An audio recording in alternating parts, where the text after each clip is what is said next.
Now sire killed she, when we flee from the beams, for goddess love, a darksome laxative, up peril of my soul, and live, I counsel you the bestie, I walnut ये यहाँ पे जो speaker है वह king को address कर रहा है।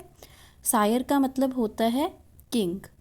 ये पैसेज कैंटरबरी टेल्स की नन्स प्रीस्ट टेल में से लिया गया है, जो कि एक पुअर विडो की लाइफ पे आधारित है। जो पुअर विडो है वो अपनी दो डॉटर्स के साथ, दो बेटियों के साथ एक कॉटेज में रह रही है। नन प्रीस्ट टेल में चॉन्टिक्लर नाम का जो कॉक है, मुर्गा है, he is the possession of this lady who is living with her two daughters in the cottage।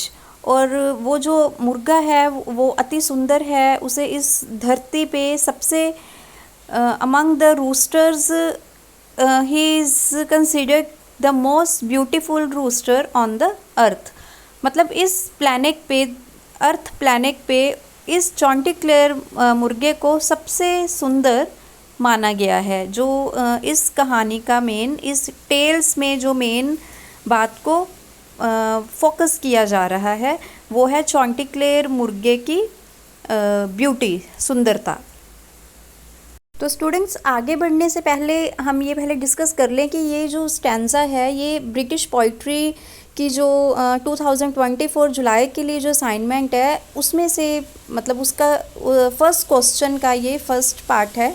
और मोस्टली जो एग्ज़ाम्स में क्वेश्चन पेपर आता है वो भी सेम इसी पैटर्न पे ही आता है। तो जब भी हमें इस तरह के जो आंसर्स अटैम्प्ट करने होते हैं, सबसे पहले देखो, मतलब जितना ये it depends upon our revision के स्टैंजा जो है हमें उसे इंट्रोड्यूस करना है। उसमें हम सेम जैसे इसमें मैंने एक्सप्लेन किया कि this stanza has been taken from Canterbury's tale, जो उसमें नन्स प्रीस्ट टेल है उसमें से लिया गया है। सेकंड, हम उसमें ये एक्सप्लेन कर सकते हैं कि ये टेल किसने लिखी है, ठीक है।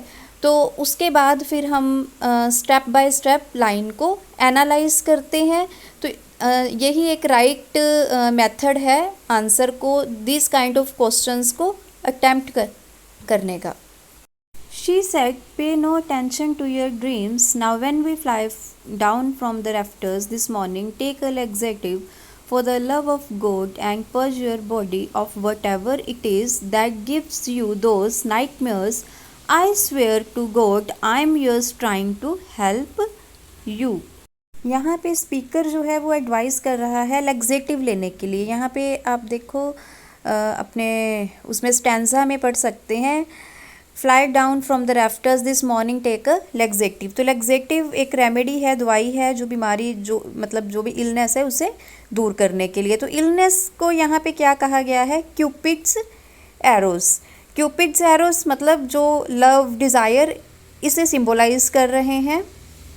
और यहाँ पे वो स्ट्रॉन्गली जो स्पीकर है वो एडवाइस कर रहा है कि to take laxative as a remedy for the illness caused by Cupid arrows. जो बीमारी, जो लव एंड डिज़ायर को जो सिम्बोलाइज कर रही है, उस बीमारी को दूर करने के लिए you should take a laxative.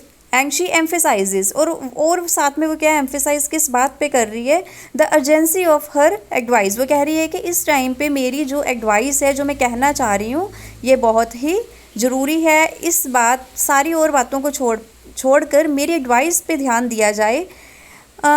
स्टेटिंग that she risks her souls and life to offer this counsel. वो कह रही है कि मैं अपनी जान को हथेली पे रख के, मतलब अपनी जान का रिस्क लेकर तुम्हें ये काउंसल कर रही हूँ।